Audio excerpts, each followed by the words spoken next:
Je vous invite à écouter cet extrait vidéo que je vais vous mettre ici, et je vais y réagir après. En revenir à la question de la dépense plus globalement, que chacun comprenne un peu, la dépense publique, elle a doublé depuis l'an 2000. Doublé. On a un des niveaux de dette le plus élevé de la zone euro après la Grèce et l'Italie. Il y a eu des crises. Moi, je pense qu'il était normal et même souhaitable qu'on aide les Français, qu'on aide les entreprises. Ça aurait été probablement bien pire si on ne l'avait pas fait. Mais des dépenses exceptionnelles, qui ont été celles des crises traversées, par exemple sur la question de l'énergie, ne peuvent pas systématiquement devenir des dépenses pérennes. Et donc, on va devoir sortir de cette addiction-là. Tu sais, c'est très compliqué. Moi, je me rappelle les débats à l'Assemblée nationale lors des derniers projets de loi de finances.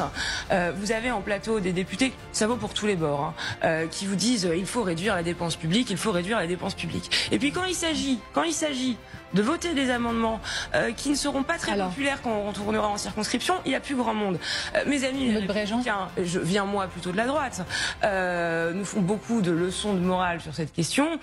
Force est de constater qu'une Maude Bréjon, une autre qui vient nous expliquer comment fonctionne le monde, avec la belle arrogance de ceux qui se regardent dans le miroir en se félicitant du désastre qu'ils ont créé. On dirait qu'elle nous fait un commentaire détaché, comme si elle n'avait rien à voir avec le carnage économique qu'elle dénonce elle-même. Oui, la dépense publique a explosé depuis 2000, c'est un fait, mais se contenter de le dire, c'est facile, non ? Comme si cette dette était tombée du ciel, comme si elle n'avait rien à voir avec les choix politiques successifs, y compris ceux de son propre camp. Elle nous parle de crise, et là on pourrait presque la suivre. Il est évident que la pandémie, les crises énergétiques, la guerre en Ukraine ont nécessité des dépenses exceptionnelles, contre la vie des citoyens d'ailleurs. Mais ce qu'elle oublie de dire, c'est que ces crises n'ont pas surgi de nulle part. La mondialisation à outrance, la dépendance énergétique à des puissances extérieures, c'est le résultat de décennies de politiques mal pensées, de capitulations économiques. Et là, c'est qui tenait le volant? Ce sont bien les mêmes qui maintenant viennent nous dire qu'il va falloir serrer la ceinture, qu'il faut sortir de cette addiction aux dépenses publiques. L'addiction, c'est eux qui l'ont créée.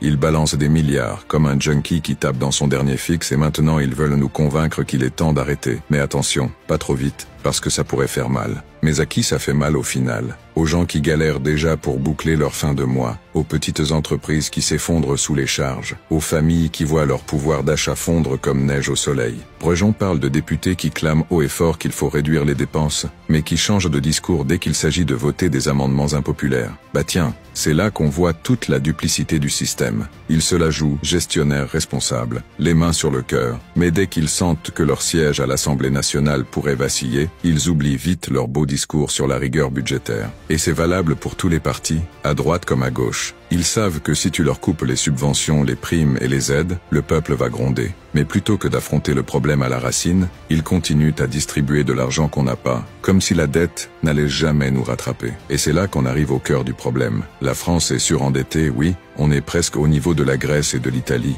Mais pourquoi ? Parce qu'au lieu de prendre des décisions courageuses, au lieu de remettre en question un modèle économique défaillant, ils continuent à appuyer sur la pédale de la dépense comme un conducteur qui fonce droit dans le mur. Et là, Bréjon ose parler de sortir de cette addiction. Mais qui est accro ici? Ce n'est pas le peuple, ce sont eux, les politiques, accros à leur propre jeu de pouvoir, accros à leurs privilèges, accros à l'illusion qu'ils peuvent acheter la paix sociale avec de l'argent qui n'existe même plus. Et maintenant, c'est à nous qu'ils viennent demander de payer la facture. Ils veulent nous faire avaler que réduire la dépense publique, c'est un mal nécessaire. Mais pourquoi ce sont toujours les mêmes qui trinquent? Les petites gens, les travailleurs, les retraités. Pendant ce temps-là, les multinationales continuent de se gaver, les banques encaissent leurs bonus, et les amis du gouvernement s'en sortent toujours aussi bien. Le problème, ce n'est pas la dépense publique en soi. Le problème, c'est comment elle est utilisée et pour qui. Parce qu'à force de sauver les banques, les grandes entreprises, et de laisser les petits crever, la France s'enfonce encore plus dans la dette. Et bien sûr, Bréjon et ses compères ne manqueront pas de nous dire que c'est la faute des crises, que c'est la faute des circonstances exceptionnelles.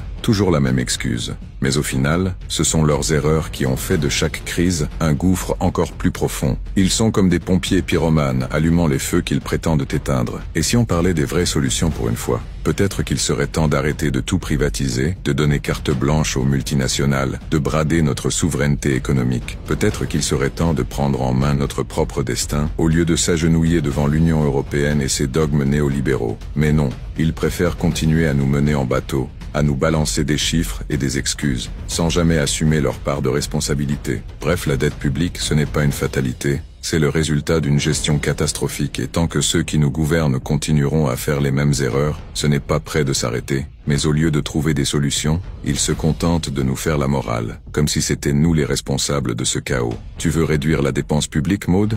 Commence par arrêter de nous enfumer avec des discours qui n'engagent que les autres.